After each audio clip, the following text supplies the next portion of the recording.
take care of your plant. That little sucker is growing already. Feel the oxygen in here? I have known my next guest for over 20 years. I consider him a good friend. I've always been a fan of his, and Bob has just been nominated for an Emmy for the 5th time. And he just premiered his 6th year of his show on Monday nights on another network. The other network is CBS. They always put that another like they're going to fool you. Would you welcome Bob Newhart?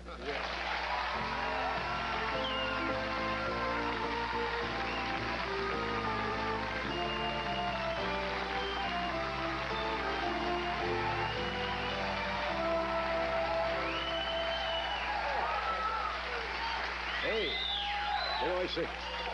they always say that, another network, like people don't know. I thank you very much for mentioning. Well, of course, but I know you're on CBS. It's not PBS. No, that's true. You've always been on CBS, your original show? No, my original show, I did one here in 1961 on NBC. Yeah. It lasted, we got an Emmy and a Peabody and a pink slip. I remember that. And everybody that year, everybody who was nominated that got an Emmy, their show had been canceled. It's true. Everybody who got an Emmy, like Dick Van Dyke got an Emmy, and his show had been canceled, then it was picked up. Right. So they would announce the winner, and the people would go, no, no, no, not me, no. I don't want it. I don't want it. Like the Hope Diamond. That's true. It was a jinx. Yeah. It was an absolute jinx. I had an experience on the Dean Martin show with an NBC censor, and Ann Margaret and I did a sketch where we're returning this, we're newlyweds. Right. Which is, well, fantasy, obviously. And we're renewing this bet, and it squeaked. Squeaked? And it squeaked. Oh, squeaked. Yeah, and we had a month and a half, something like that, and it squeaked. And we wanted to return it because there was still a warranty on the mattress. And the NBC censor said we couldn't do that because it was obvious, you know. But why? It was squeaking. We said, well, that's crazy. But he had a suggestion. He said, why don't you have it play Everybody Loves Somebody Sometime? Now, that's more obscene than having it squeak. Are you attending in case this honor comes to you? I'm a presenter. Oh, you presenter? A presenter. That way, you know, if you don't get it, you walk home empty-handed. You know, you don't look that bad. You know, that's right. You had to be there anyway to present another award. Didn't we share one year they did the Emmys from New York, and they did a split broadcast, and from here in Los Angeles. Were you out here? Or I was the host out here, and you were the host in New York. And, remember, that was a fiasco that night. They couldn't quite get it together. And it was, the show got the Emmy. The Bob Newhart show at that time got the Emmy. And that was in 1962, so there's always the danger, you know, Sunday night people saying, you know, oh, him again, you know. Because it was, well, I guess what, 62 from 87 would be 25 years. Quarter of a century, yeah. That was the... Kind of like the Pope in the White House. That's right. Yeah, I looked at that joke a couple of times. I said, the Pope in Antarctica, they might not be able to find him. Then I said, maybe that won't go. And then I had to come out and prove that it wouldn't go. For year you won the Emmys the year we started this show. Was it really? 62. Yeah. Started. Sure it was. I wouldn't lie to you. No, I didn't mean it in that context. I'm a kind of a trivia buff, and that's I didn't realize.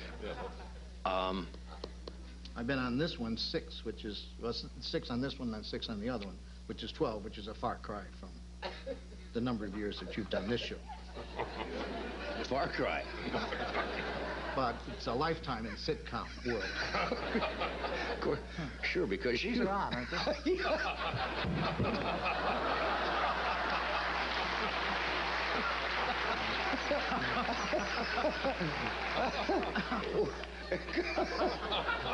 Yes, they surely are. Unfortunately for us. Why don't we do a commercial here to break this well, pace? It was going great until the Pope pacing stuff. here. That's right. Pope, you had the audience in the palm of your hand until the Pope stuff. Then it I tried to book a different day. Did you? You saw me struggling and tried to get out of it. But you're true showbiz, and you wouldn't do that to me. Well, this things keep rolling. Am I supposed to say something, or am I supposed to say it backwards? It doesn't make any difference. We'll be back. We'll be back. How's that? I can handle that.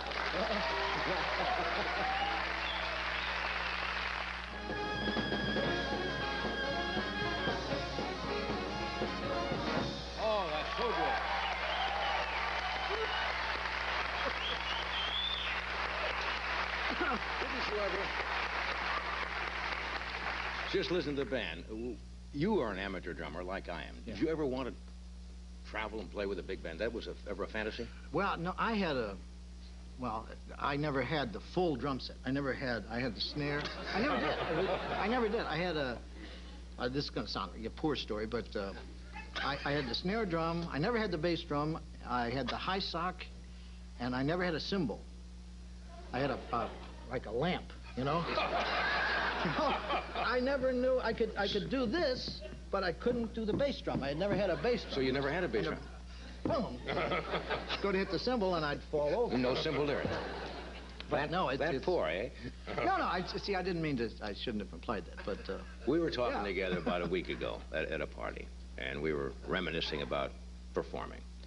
And you told a story about, was it in San Francisco? No, it was in Reno. You went to play in Reno. You asked me if I'd ever played Reno, and I said no. And played Harold's Club. Harold's Club. Not Harrod's Club, Harold's Club. No.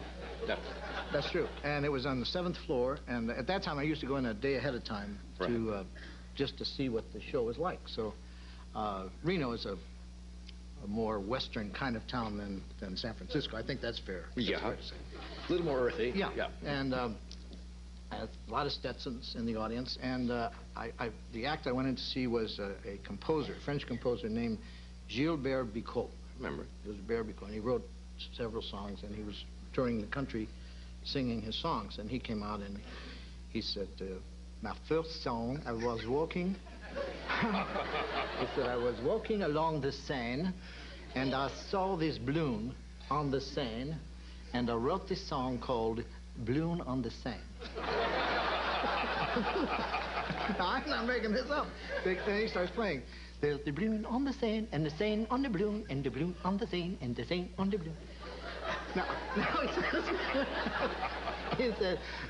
he said, I was walking by Versailles, and I saw a boy riding a bicycle. And I wrote a song called A Boy Riding the Bicycle in Versailles. And it goes, Versailles, Versailles, oh my Versailles, Versailles, Versailles. At this point, a guy gets up in a hat and he says, I haven't understood one damn word you said.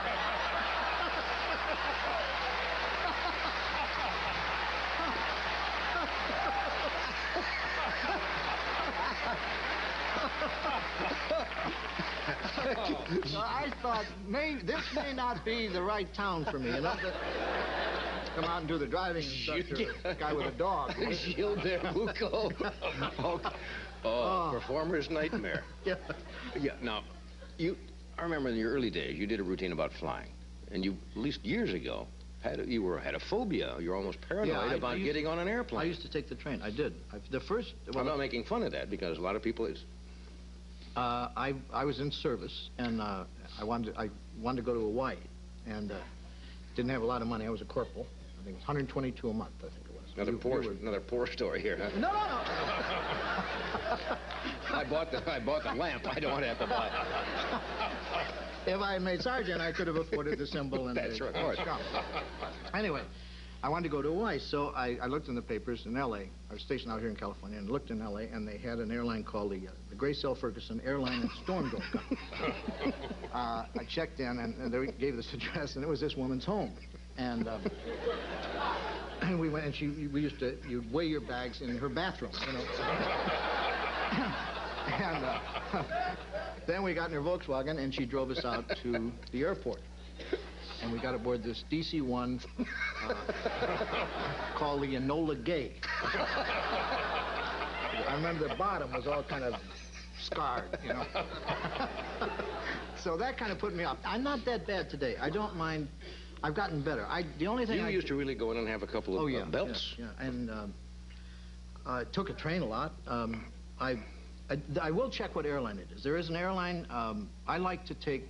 Well, it'll probably whipped out, but I like to take Delta because this is true. Delta pays their pilots more than any other airline. That's true. And when I'm on a plane, I want happy people. Especially the pilot.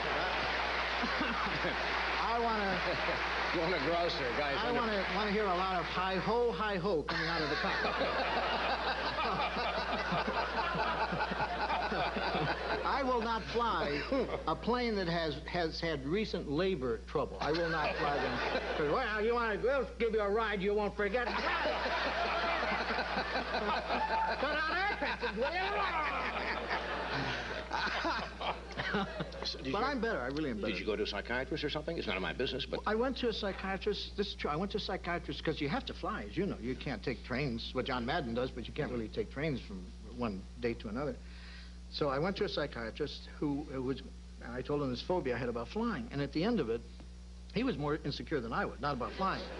But, you know, you expect a psychiatrist to be a tower of strength, you know. So at the end of the 50 minutes, I said, do you validate, you know? And he said, why? I said, well, because I parked downstairs. I'd like to know. He said, well, do you think I should validate? I said, I don't care one way or the other. I just, you know, if you put a ticket on it, that's fine. If you don't, that's fine. He said, well, do other doctors validate?